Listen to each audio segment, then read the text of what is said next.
Bueno, un cordial saludo para todos los integrantes del seminario Páginas de Marx, esperando que se encuentren muy bien el día de hoy. Y como es costumbre, pues vamos a proceder a hacer la introducción del texto de referencia, o los textos más bien, que hoy serían dos, muy cortos, pero sucintos, pero que están mutuamente interrelacionados, y esperamos que esto sirva como motivación para que ustedes guíen su lectura y les permita comprender algunas cuestiones que están en estos textos.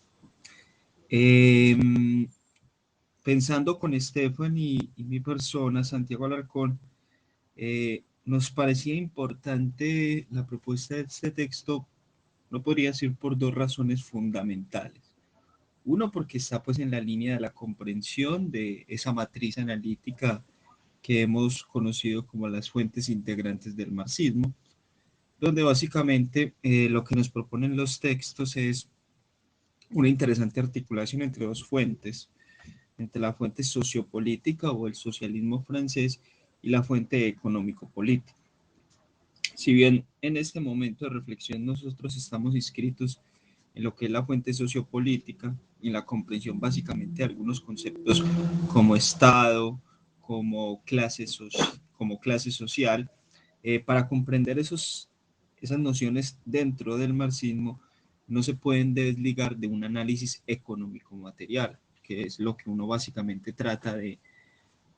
exponer o se da a ejemplificar cuando utilizan la noción de estructura en el marxismo. Entonces, estrictamente hablando, no se pueden separar esos dos ámbitos de conocimiento, esas dos grandes áreas, la economía y la política, porque el marxismo no explica la política sin economía y la economía no la entiende sin la política. No podría decir que los actores políticos que participan en el Estado, que toman decisiones en las instancias del Estado, Marx los entiende siempre en una relación directa con los procesos de producción económica. Entonces, de ahí que inevitablemente las decisiones y las diversas acciones que se ejercen del Estado buscan o refrendan o tratan de influir dentro de una estructura económica o de un conjunto de relaciones económicas o lo que generalmente se llama como el modo de producción, que no es otra cosa más que esa forma particular en que una sociedad produce sus medios de vida, ¿cierto? El nivel de desarrollo que tiene y una serie pues, de prácticas económicas que están implicadas ahí, así como los avances tecnológicos, etcétera, etcétera. Entonces, en esa articulación es bueno empezar a ver, digámoslo, cómo es que están vinculadas, valga ahí la redundancia, cómo es que están articuladas. Porque una cosa es verlas, digámoslo, separadas y desde luego es fundamental comprenderlas, pero ya de alguna manera, no sé si lo han notado, pero se empiezan como a misturar mucho, como a entrelazar demasiado. Entonces, el texto, como les decía, nos permite, por un lado, pensar la articulación, y eso, digámoslo, es un propósito muy teórico, la articulación entre la fuente sociopolítica y la económico-política, ¿cierto? No, y sobre todo cómo fueron, digámoslo, elaboradas en marzo, cómo fueron descubiertas esas fuentes en unos procesos de análisis, en unos procesos de conocimiento, en unas investigaciones teóricas que él venía realizando, y en este caso tendríamos que decir también del mismo Engels. Nosotros veamos el texto que ellos ya habían escrito anteriormente, que era el del manifiesto comunista. En ese texto ya ellos tenían pues refrendadas pues unas posiciones, pero retrotrayéndonos unos años anteriores, podríamos decir unos 5 o 6 años antes, entre ellos apenas empezaban a surgir determinadas ideas. Entonces lo interesante es ver cómo se van formando y cómo se van de alguna manera nutriendo y fundamentando esas nociones. Entonces, por un lado, la remembranza que nos trae a colación Francis Ware, que ese es un fragmento de su texto La historia del capital, donde retrata cuándo se conocieron Marx y Engels. Ese fragmento es muy interesante porque aparte de que nos muestra el encuentro entre ellos, Uno podría decir el encuentro de Marx y Engels es también el encuentro de la fuente de la economía política y la fuente sociopolítica. ¿Por qué? Porque en esta década, en los 40 del siglo XIX, cuando Marx está en el destierro en Francia, él se fue a Francia también por un propósito que tenía, y era que tenía un interés muy grande por comprender la Revolución Francesa, ese acontecimiento político. Marx ya había escrito dos textos muy interesantes sobre el problema el de la crítica al Estado del Derecho de Hegel y otro al de la cuestión judía. Y esos textos tenían un lenguaje o un abordaje, si se quiere, muy filosófico todavía. Pero Marx empezaba a entender que habían, por lo menos en la preocupación de una revolución o de una transformación social, que era lo que lo empezaba a acuciar, que le faltaba como un sustrato social más claro que diera cuenta de los procesos políticos y de los conflictos reales, los conflictos sociales que se daban en esa época. Entonces él empieza a tener un interés muy grande por cómo se dio la Revolución Francesa. Esto lo retrata su amigo Franz Mehring, que le hizo pues una biografía posteriormente de la muerte de Marx. Y es muy interesante porque entonces cuando Marx está en Francia y se empieza a permear, Marx siempre tuvo una admiración muy grande en Francia porque fue el escenario de los acontecimientos políticos, porque fue ese espacio donde surgían, digamos, unas iniciativas, pues no en vano pues fue el de la Revolución Francesa, fue el que trajo ese acontecimiento o esos actores políticos como los jacobinos, que fueron muy relevantes y muy enfáticos en esas posiciones radicales de transformar la sociedad. Y bueno, Marx conoce todo eso, no sé si de pronto incluso recuerdan el texto de Marie Gabriel, cuando ella retrata el contexto francés, y ella nos recuerda ahí de forma muy interesante todas las discusiones políticas con las que Marx empieza a encontrar, las diferentes vertientes del socialismo, utópico, científico, comunista, pequeño burgués, socialdemócrata,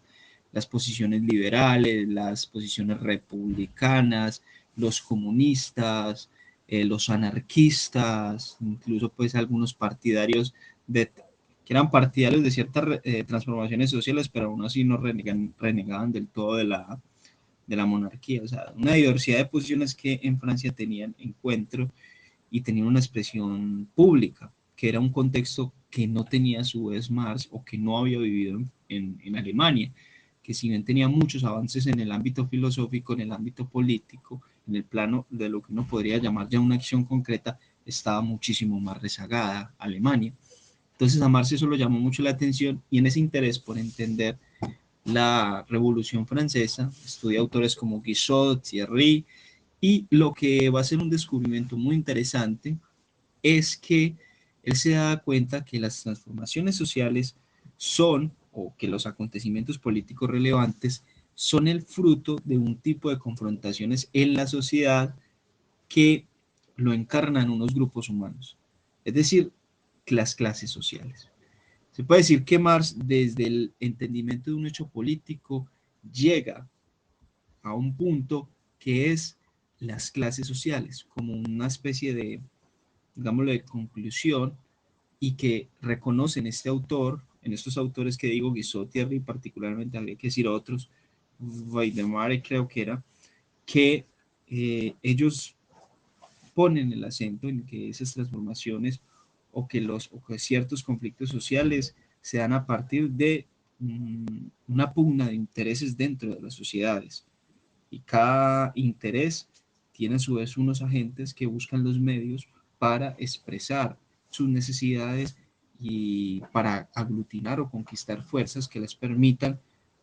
triunfar sobre su oponente. Entonces, básicamente es la comprensión de las clases y sobre todo de una pugna, o lo que se llamará luego como una lucha de clases. Esa cosa que Marx analiza no es un descubrimiento particular, lo ve en otros autores, y lo que va a hacer de forma muy lúcida es que eso es una perspectiva importante si de lo que se trata es de encarnar en la tierra, de hacerlo terrenal, una acción revolucionaria. Entonces, ese contexto es necesario. particularmente para las luchas obreras y proletarias que Marx quiere apoyar, es necesario tener una comprensión de ese asunto y el hecho político de la Revolución Francesa se lo permite. Eso por el lado de Marx. Pero entonces acá entra Engels, que ahí es lo interesante de que ellos se conocen, porque aparte de la empatía, aparte, digamos, de la afinidad que van a tener en términos,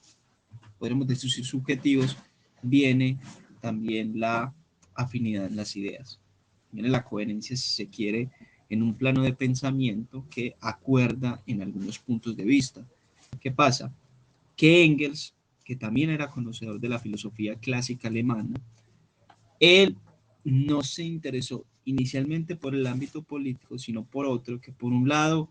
era en un ámbito en el cual él se desplegaba,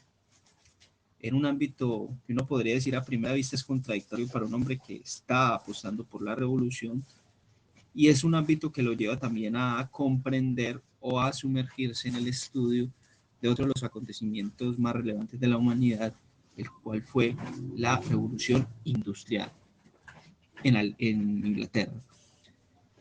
Engels, cuando empieza a analizar la revolución industrial y hace un estudio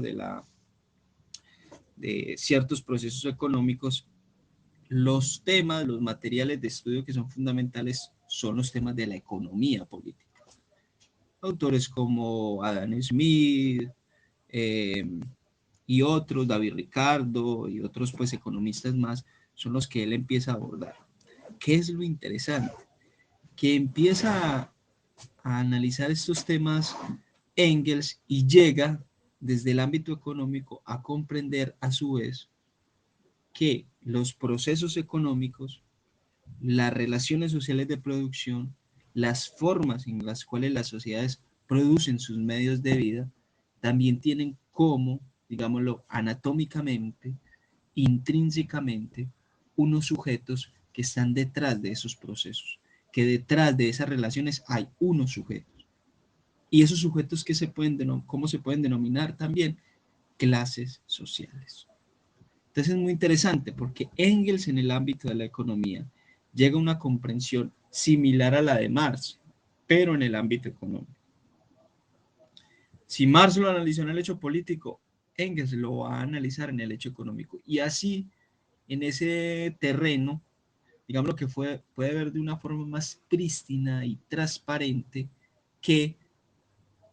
las transformaciones, en este caso, en el ámbito económico, también impactan y son promovidas por unos sujetos que son las clases sociales. Y es lo que Engels analiza sobre todo en el caso inglés como tal y todo el impacto que tiene la transformación desde lo que fue la máquina de vapor, el impacto que eso tiene en la sociedad y a su vez cómo favoreció a otros sectores. Por ende, es fundamental pensar en ese ámbito de las clases sociales. Esa comprensión que llega a tener Engels, pues bueno, los dos por su cuenta en sus estudios individuales. Hay que decirlos que cuando ellos están avanzando en estos estudios aún no se conocen personalmente, pero ya cuando tiene la oportunidad de encontrarse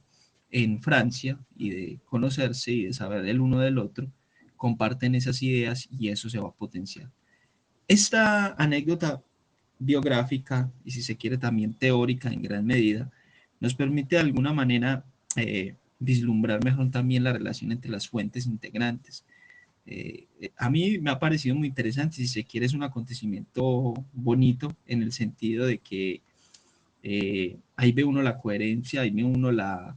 digamos, la afinidad que se van a tener entre estos pensadores y un poco la, digamos, la potencialidad de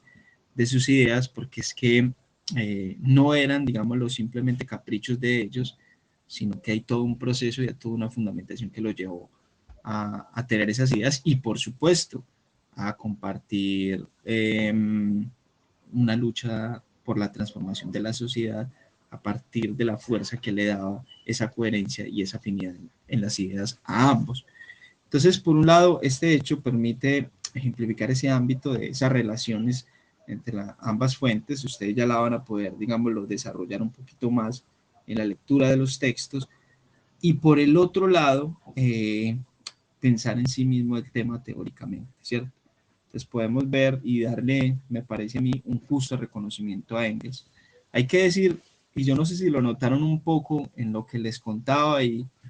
de todas maneras en los textos yo creo que eso se refrenda de manera muy clara y es el hecho de que es curioso porque la obra magna de Marx, la obra por la cual es más conocido es en el ámbito de la economía política, el Capital. De, por lo menos el primer tomo que sabemos que salió de su puño y letra y que luego pues Engels lo continuó. Uno podría decir, Engels tenía toda la autoridad para continuar, por eso que les acabo de decir, porque si no lo han notado, Engels, antes que Marx, y aunque Marx sea más conocido o digámoslo más valorado en, en ese conocimiento del ámbito de la economía, Engels se le anticipó a Marx en el estudio de esos temas. Engels fue el primero que escribió un ensayo sobre economía política. Engels era el que estaba estudiando estos temas y estos conceptos económicos antes que Marx. Y es Engels el que, estando en Francia precisamente cuando él se conoció con Marx y tuvieron esa fuerza en el encuentro, Engels es el que le dice a Marx, tienes que estudiar economía política. Tenemos que ir dejándole su lugar a la filosofía, no dejarla, pero sí entender que ella no va a explicar todo. Entonces, hay uno la fuerza de un pensamiento que es multidisciplinario, complejo, que no le pone ningún reato a tener que acudir a otros conocimientos para enriquecerse a sí mismo, que resulta que las transformaciones sociales, que los conflictos políticos, los conceptos y las teorías que por entonces, hacia mediados del siglo XIX, había elaborado hasta entonces la filosofía, no daban cuenta de muchos procesos. Por ende, había que acudir a otros terrenos, a la política, por un lado, y con ello todos los saberes que se amplían, que son como sociológicos, antropológicos, históricos, que lo que hace Marx en gran medida es historizar los procesos sociales. Uno podría decir, Marx historiza la economía y economiza la historia. Es decir, no podemos ver la historia aislada de los procesos y las relaciones económicas y a su vez no podemos ver las relaciones económicas sin la historia que tienen tras de sí. Por ende, hay una articulación y una permanente conversación de estas áreas de conocimiento que demandan esa, que sean compactas, que dialoguen entre sí. Y a su vez entonces eh, Engels, como les decía, le recomendó esto a Marx, hizo caso y empezó a desarrollar con más fuerza estos conocimientos. No podría decir incluso la debilidad de otros pensadores en cierta medida de la época es que no tuvieron la fuerza para acudir y la contundencia y la profundidad para desarrollar esas otras áreas, esos otros ámbitos del conocimiento. Pero bueno, creo que hasta ahí queda un poco retratado este asunto, un poco como la sugerencia y la provocación para que por su cuenta sigan la lectura. Una última recomendación es, les sugerimos leer primero, perdón, el texto de Francis Byrne, esa pequeña semblanza y ese retrato que él hace a propósito del encuentro entre Engels y Marx en los años 40 en el siglo XIX en Francia, para que tengan ahí ese panorama y luego pasemos al otro texto más teórico que ese es de mi persona respecto a ahí algunos conceptos, también pues la anécdota personal del conocimiento entre Engels y Marx, pero también algunos temas teóricos que están ahí implicados. Bueno, apreciados compañeros del seminario Páginas de Marx, saca el comentario y nos vemos en una próxima ocasión. Bueno, nos escuchamos. Que tengan un buen resto de día.